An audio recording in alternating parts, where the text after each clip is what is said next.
కృష్ణా జిల్లా కోనాయపాలెం ఎన్ఎస్పీ కాలువ వద్ద రైతులు నిరసన తెలిపారు. సాగునీరు ఇవ్వకపోవడంతో పంట నష్టపోతున్నామంటూ ఆందోళనకు దిగారు నందిగామ, చందర్లపాడు రైతులు. రైతుల ఆందోళనతో ఆ మండలాలకు రాకపోకలు నిలిచిపోయాయి. రైతులతో ఆందోళనలు విరమింపచేసేందుకు వారితో చర్చిస్తున్నారు పోలీసులు, ఎన్ఎస్పీ అధికారులు.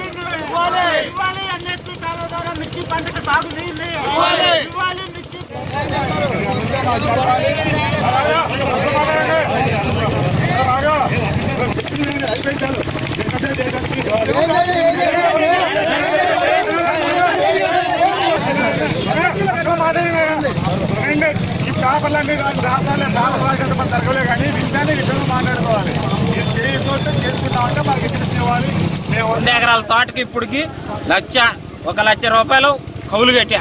కౌలు అయితే దుక్కి అయితే ఏదైతే పైన పెట్టుబడి 1,20,000 2,00,000. ఆ డబ్బులు కనుక ఇప్పుడు కనుక నీళ్లు కనుక పెట్టకపోతే ఈ ముందు సాటమే అంతేగా.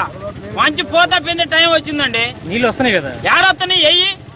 10 రోజుల మించి రైతులు తెల్లవారులు తిరుగుతుంటే ఆ నుంచి ఎడకొస్తాయి, నుంచి చుక్క నీళ్లు రావు. ఏం చేయాలా? ఎన్ఎస్పీ అధికారులు ఏమంటారు?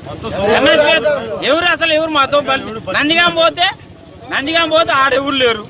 ఏడకపోతేనేమో ఏడ ఉన్నాయి. ఏం చేయాలి? మేము తాగి సావాలి.